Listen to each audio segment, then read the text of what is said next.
ಆಕಾಶವಾಣಿ ವಾರ್ತೆಗಳು ಓದುತ್ತಿರುವವರು ಶಿಲ್ಪಾ ಹೆಚ್ಎಂ. ಮುಖ್ಯಾಂಶಗಳು. ಫ್ರಾನ್ಸ್ನಲ್ಲಿಂದು ಪ್ರಮುಖ ಕೈಗಾರಿಕಾ ಮತ್ತು ವಾಣಿಜ್ಯ ಸಂಸ್ಥೆಗಳ ಮುಖ್ಯಸ್ಥರೊಂದಿಗೆ ಪ್ರಧಾನಿ ನರೇಂದ್ರ ಮೋದಿ ಮಾತುಕತೆ. 5 ದಿನಗಳ ಪ್ರವಾಸಕ್ಕಾಗಿ ಇಂದಿನಿಂದ ರಾಷ್ಟ್ರಪತಿ ದ್ರೌಪದಿ ಮುರ್ಮು ಮಧ್ಯಪ್ರದೇಶ ಮತ್ತು ಒಡಿಶಾಗೆ ಭೇಟಿ. ಆಹಾರ ಸುರಕ್ಷತೆಗಾಗಿ ಉತ್ತಮ ಗುಣಮಟ್ಟದ ಚಾಕು ಬ್ಲೇಡ್ಗಳನ್ನಷ್ಟೇ ಬಳಸಲು ಉದ್ಯಮಿಗಳಿಗೆ ಎಫ್ಎಸ್ಎಸ್ಎಐ ಕಟ್ಟುನಿಟ್ಟಿನ ನಿರ್ದೇಶನ. ಕಳೆದ 12 ವರ್ಷ ಅಭಿವೃದ್ಧಿ ಮತ್ತು ಪರಂಪರೆಯ ಸಂಗಮದ ಸುವರ್ಣ ಯುಗ, ಕೇಂದ್ರ ಸಚಿವ Amit Shah. Macau open badminton, ಭಾರತದ ಅನ್ಮೋಲ್ ಖಾರ್ಬ್, ಅಶ್ಮಿತಾ ಚೆಲಿಹಾ ಕ್ವಾರ್ಟರ್ ಫೈನಲ್ ಪ್ರವೇಶ. ವಾರ್ತೆಗಳ ವಿವರ. ಭಾರತ ಮತ್ತು ಫ್ರಾನ್ಸ್ ನಡುವಿನ ಆರ್ಥಿಕ ಮತ್ತು ಕೈಗಾರಿಕಾ ಸಹಕಾರವನ್ನು ಮತ್ತಷ್ಟು ವಿಸ್ತರಿಸುವ ನಿಟ್ಟಿನಲ್ಲಿ ಪ್ರಧಾನಮಂತ್ರಿ ನರೇಂದ್ರ ಮೋದಿ ಇಂದು ಪ್ಯಾರಿಸ್ನಲ್ಲಿ ಫ್ರಾನ್ಸ್ನ ಪ್ರಮುಖ ಕೈಗಾರಿಕಾ ಮತ್ತು ವಾಣಿಜ್ಯ ಸಂಸ್ಥೆಗಳ ಮುಖ್ಯಸ್ಥರೊಂದಿಗೆ ಸರಣಿ ಉನ್ನತ ಮಟ್ಟದ ಸಭೆಗಳನ್ನು ನಡೆಸಲಿದ್ದಾರೆ.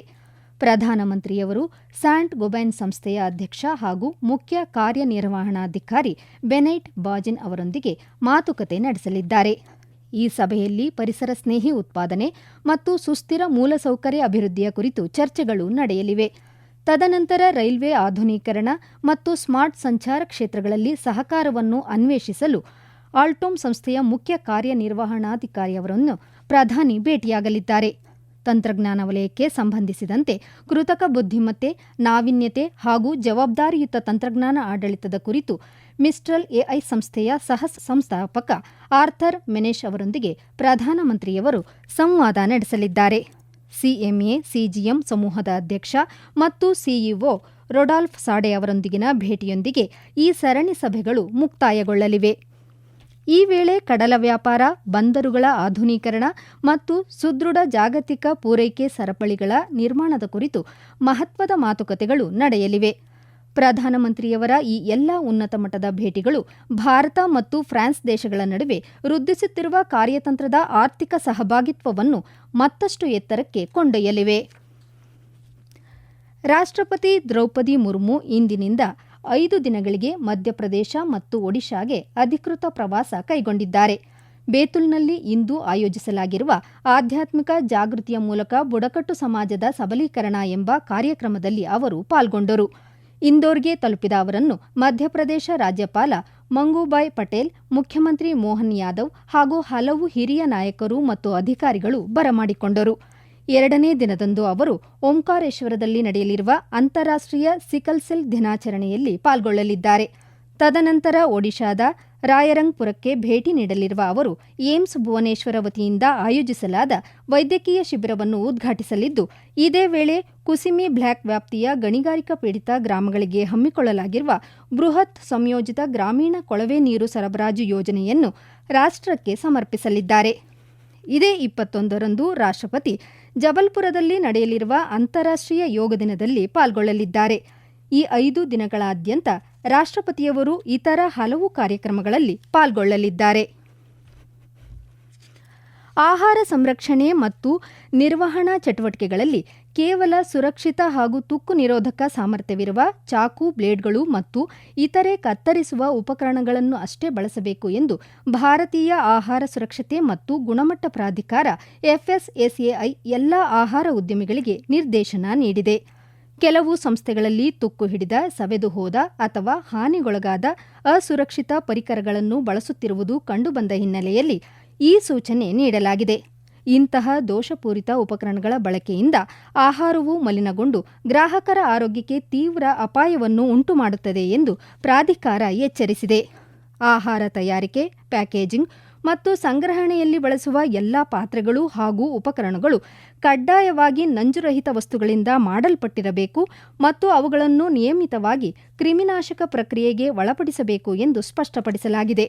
ಈ ಕಟ್ಟುನಿಟ್ಟಿನ ನಿಯಮಗಳನ್ನು ಉಲ್ಲಂಘಿಸುವ ಸಂಸ್ಥೆಗಳ ವಿರುದ್ಧ ಆಹಾರ ಸುರಕ್ಷತೆ ಮತ್ತು ಗುಣಮಟ್ಟ ಕಾಯ್ದೆ 2006ರ ಅಡಿಯಲ್ಲಿ ಕಠಿಣ ಕಾನೂನು ಕ್ರಮ ಕೈಗೊಳ್ಳಲಾಗುವುದು ಎಂದು ಪ್ರಾಧಿಕಾರ ಎಚ್ಚರಿಸಿದೆ.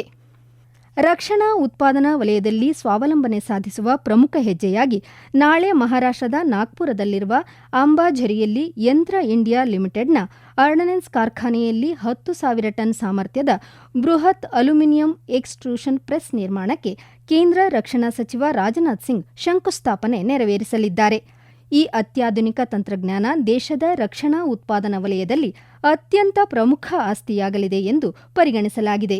ಈ ನೂತನ ಯೋಜನೆ ರಕ್ಷಣಾ ಮತ್ತು ಬಾಹ್ಯಾಕಾಶ ಕ್ಷೇತ್ರಗಳ ಅಗತ್ಯತೆಗಳನ್ನು ಪೂರೈಸಲು ಬೇಕಾಗುವ ಬೃಹತ್ ಹೆಚ್ಚಿನ ಸಾಮರ್ಥ್ಯದ ಮತ್ತು ನಿಖರ ಅಲ್ಯೂಮಿನಿಯಂ ಮಿಶ್ರಲೋಹದ ಉಪಕರಣಗಳನ್ನು ಸ್ವದೇಶದಲ್ಲೇ ತಯಾರಿಸುವ ಭಾರತೀಯ ಸಾಮರ್ಥ್ಯವನ್ನು ಗಣನೀಯವಾಗಿ ಹೆಚ್ಚಿಸಲಿದೆ ಎಂದು ರಕ್ಷಣಾ ಸಚಿವಾಲಯ ತಿಳಿಸಿದೆ. ಈ ಯೋಜನೆ ಆತ್ಮನಿರ್ಭರ ಭಾರತ್ ಪರಿಕಲ್ಪನೆಯಡಿ ಕಾರ್ಯಗತವಾಗಿದೆ. ಈ ವಾರ್ತೆಗಳನ್ನು ಆಕಾಶವಾಣಿಯಿಂದ ಕೇಳುತ್ತಿದ್ದೀರಿ. ನಮ್ಮ ಎಲ್ಲಾ ರಾಷ್ಟ್ರೀಯ ವಾರ್ತೆಗಳು ಹಾಗೂ ಪ್ರದೇಶ ಸಮಾಚಾರ ಈಗ ಆಕಾಶವಾಣಿ ನ್ಯೂಸ್ ಕನ್ನಡ ಯೂಟ್ಯೂಬ್ ಚಾನೆಲ್ನಲ್ಲಿ ಲಭ್ಯ. ನಮ್ಮ ಎಕ್ಸ್ ಖಾತೆ ಮತ್ತು ಇನ್ಸ್ಟಾಗ್ರಾಂ ಖಾತೆ ಆಕಾಶವಾಣಿ ನ್ಯೂಸ್ ಕನ್ನಡ. ಹೆಚ್ಚಿನ ಮಾಹಿತಿಗಾಗಿ ನಮ್ಮ ಫೇಸ್ಬುಕ್ ಖಾತೆ AIR ಕನ್ನಡ ನ್ಯೂಸ್ ಅನುಸರಿಸಿ. ಮಾಹಿತಿಯ ಹೂರಣ ವಾರದ ಕಾರ್ಯಕ್ರಮ ಪ್ರಚಲಿತ ವಿದ್ಯಮಾನ ಪ್ರತಿ ಬುಧವಾರ 9:15. ಪ್ರಧಾನಮಂತ್ರಿ ನರೇಂದ್ರ ಮೋದಿಯವರ ನೇತೃತ್ವದ ಕಳೆದ 12 ವರ್ಷಗಳ ಆಡಳಿತವು ದೇಶದ ಅಭಿವೃದ್ಧಿ ಮತ್ತು ಸಾಂಸ್ಕೃತಿಕ ಪರಂಪರೆಯ ಸಂಗಮದ ಸುವರ್ಣ ಯುಗವಾಗಿದೆ ಎಂದು ಕೇಂದ್ರ ಗೃಹ ಸಚಿವ ಅಮಿತ್ ಶಾ ಬಣ್ಣಿಸಿದ್ದಾರೆ. ಸಾಮಾಜಿಕ ಜಾಲತಾಣದಲ್ಲಿ ಸಂದೇಶ ಹಂಚಿಕೊಂಡಿರುವ ಅವರು, ಈ ಅವಧಿಯಲ್ಲಿ ಶ್ರೀರಾಮ ಜನ್ಮಭೂಮಿ ಮಂದಿರ, ಕಾಶಿ ವಿಶ್ವನಾಥ ಕಾರಿಡಾರ್ ಹಾಗೂ ಉಜ್ಜಯಿನಿಯ ಮಹಾಕಾಲ್ ಲೋಕ್ ಯೋಜನೆಗಳು ಸಾಕಾರಗೊಂಡಿವೆ ಎಂದಿದ್ದಾರೆ. ಜೊತೆಗೆ ಜಾಗತಿಕ ಮಟ್ಟದ ಮೂಲಸೌಕರ್ಯ ಯೋಜನೆಗಳು ಮತ್ತು ಮೇಕ್ ಇನ್ ಇಂಡಿಯಾ ಉಪಕ್ರಮಗಳು ದೇಶದ ಪ್ರಗತಿಗೆ ಅಭೂತಪೂರ್ವ ವೇಗವನ್ನು ನೀಡಿವೆ ಎಂದು ತಿಳಿಸಿದ್ದಾರೆ.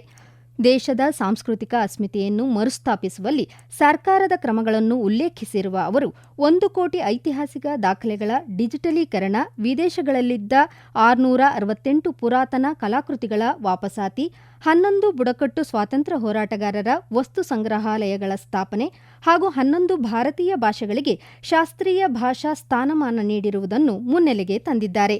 ಈ ಎಲ್ಲ ಸಾಧನೆಗಳು ದೇಶದ ಆರ್ಥಿಕ ಅಭಿವೃದ್ಧಿ ಮತ್ತು ಸಾಂಸ್ಕೃತಿಕ ಪರಂಪರೆಗಳು ಪರಸ್ಪರ ಪೂರಕವಾಗಿರುವುದಕ್ಕೆ ಸ್ಪಷ್ಟ ಸಾಕ್ಷಿಯಾಗಿದೆ ಎಂದು ಸಚಿವ ಅಮಿತ್ ಶಾ ಪ್ರತಿಪಾದಿಸಿದ್ದಾರೆ. ಉತ್ತರ ಪ್ರದೇಶದ ನೋಯ್ಡಾ ಅಂತಾರಾಷ್ಟ್ರೀಯ ವಿಮಾನ ನಿಲ್ದಾಣದಲ್ಲಿ ಮೊದಲ ಸರಕು ಸಾಗಣೆ ವಿಮಾನ ಯಶಸ್ವಿಯಾಗಿ ಭೂಸ್ಪರ್ಶ ಮಾಡಿದೆ ಎಂದು ಕೇಂದ್ರ ನಾಗರಿಕ ವಿಮಾನಯಾನ ಸಚಿವ ರಾಮಮೋಹನ್ ನಾಯ್ಡು ತಿಳಿಸಿದ್ದಾರೆ. ಚೆನ್ನೈನಿಂದ ವಿವಿಧ ಸರಕುಗಳನ್ನು ಹೊತ್ತು ತಂದ ಈ ವಿಮಾನದ ಆಗಮನ ದೇಶದ ವಾಣಿಜ್ಯ ವಲಯದಲ್ಲಿ ಪ್ರಮುಖ ಮೈಲಿಗಲ್ಲಾಗಿದೆ. ಕೇವಲ 2 ದಿನಗಳ ಹಿಂದೆಯಷ್ಟೇ ಈ ನೂತನ ವಿಮಾನ ನಿಲ್ದಾಣ ತನ್ನ ವಾಣಿಜ್ಯ ಕಾರ್ಯಾಚರಣೆಯನ್ನು ಅಧಿಕೃತವಾಗಿ ಆರಂಭಿಸಿತ್ತು.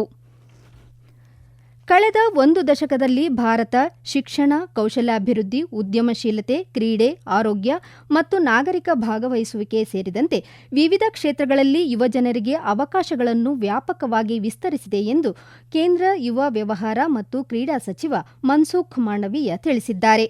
ರಾಷ್ಟ್ರೀಯ ದಿನಪತ್ರಿಕೆಯೊಂದರಲ್ಲಿ ಪ್ರಕಟವಾದ ತಮ್ಮ ಲೇಖನದಲ್ಲಿ ಈ ಕುರಿತು ತಿಳಿಸಿರುವ ಅವರು, ದೇಶದ ಯುವ ಪೀಳಿಗೆಯನ್ನು ಅಮೃತ ಪೀಳಿಗೆ ಎಂದು ಬಣ್ಣಿಸಿದ್ದಾರೆ. ಈ ಪೀಳಿಗೆಯೇ 2047ರ ವೇಳೆಗೆ ಭಾರತವನ್ನು ವಿಕಸಿತ ಭಾರತವನ್ನಾಗಿ ಪರಿವರ್ತಿಸುವ ಮಹತ್ವಾಕಾಂಕ್ಷೆಯ ಪಯಣದ ಮುಂದಾಳತ್ವವನ್ನು ವಹಿಸಲಿದೆ ಎಂದು ವಿಶ್ವಾಸ ವ್ಯಕ್ತಪಡಿಸಿದ್ದಾರೆ. ಮಕಾವ್ನಲ್ಲಿ ನಡೆಯುತ್ತಿರುವ ಮಕಾವ್ ಓಪನ್ ಬ್ಯಾಡ್ಮಿಂಟನ್ ಟೂರ್ನಿಯಲ್ಲಿ ಭಾರತೀಯ ಶಟ್ಲರ್ಗಳು ಉತ್ತಮ ಪ್ರದರ್ಶನ ತೋರಿದ್ದು, ಮಹಿಳಾ ಸಿಂಗಲ್ಸ್ ವಿಭಾಗದಲ್ಲಿ ಅನ್ಮೋಲ್ ಖಾರ್ಬ್, ಅಶ್ಮಿತಾ ಚೆಲಿಹಾ ಕ್ವಾರ್ಟರ್ ಫೈನಲ್ ಪ್ರವೇಶಿಸಿದ್ದಾರೆ. ಪುರುಷರ ವಿಭಾಗದ ಫ್ರೀ ಕ್ವಾರ್ಟರ್ ಫೈನಲ್ ಪಂದ್ಯದಲ್ಲಿ ತರುಣ್ ಮನ್ನೇಪಲ್ಲಿ ಸೋಲು ಅನುಭವಿಸಿದ್ದು, ಮಹಿಳಾ ಸಿಂಗಲ್ಸ್ನಲ್ಲಿ ಇಶಾ ರಾಣಿ ಬಹುವಾವ್ ಇಂದು ಮಧ್ಯಾಹ್ನ ನಡೆಯುವ ಫ್ರೀ ಕ್ವಾರ್ಟರ್ ಫೈನಲ್ ಪಂದ್ಯದಲ್ಲಿ ಕಣಕ್ಕಿಳಿಯಲಿದ್ದಾರೆ. ಈಗ ಕೊನೆಯಲ್ಲಿ ಮತ್ತೊಮ್ಮೆ ಮುಖ್ಯಾಂಶಗಳು. ಫ್ರಾನ್ಸ್ನಲ್ಲಿಂದು ಪ್ರಮುಖ ಕೈಗಾರಿಕಾ ಮತ್ತು ವಾಣಿಜ್ಯ ಸಂಸ್ಥೆಗಳ ಮುಖ್ಯಸ್ಥರೊಂದಿಗೆ ಪ್ರಧಾನಿ ನರೇಂದ್ರ ಮೋದಿ ಮಾತುಕತೆ. 5 ದಿನಗಳ ಪ್ರವಾಸಕ್ಕಾಗಿ ಇಂದಿನಿಂದ ರಾಷ್ಟ್ರಪತಿ ದ್ರೌಪದಿ ಮುರ್ಮು ಮಧ್ಯಪ್ರದೇಶ ಮತ್ತು ಒಡಿಶಾಗೆ ಭೇಟಿ. ಆಹಾರ ಸುರಕ್ಷತೆಗಾಗಿ ಉತ್ತಮ ಗುಣಮಟ್ಟದ ಚಾಕು ಬ್ಲೇಡ್ಗಳನ್ನಷ್ಟೇ ಬಳಸಲು ಉದ್ಯಮಿಗಳಿಗೆ FSSAI ಕಟ್ಟುನಿಟ್ಟಿನ ನಿರ್ದೇಶನ. ಕಳೆದ 12 ವರ್ಷ ಅಭಿವೃದ್ಧಿ ಮತ್ತು ಪರಂಪರೆಯ ಸಂಗಮದ ಸುವರ್ಣ ಯುಗ, ಕೇಂದ್ರ ಸಚಿವ Amit Shah. Macau open badminton, ಭಾರತದ ಅನ್ಮೋಲ್ ಖಾರ್ಬ್, ಅಶ್ಮಿತಾ ಚೆಲಿಹಾ ಕ್ವಾರ್ಟರ್ ಫೈನಲ್ ಪ್ರವೇಶ. ಇಲ್ಲಿಗೆ ವಾರ್ತಾ ಪ್ರಸಾರ ಮುಕ್ತಾಯವಾಯಿತು. ನಮ್ಮ ಮುಂದಿನ ವಾರ್ತಾ ಪ್ರಸಾರ ಮಧ್ಯಾಹ್ನ 2:30 ನಿಮಿಷಕ್ಕೆ.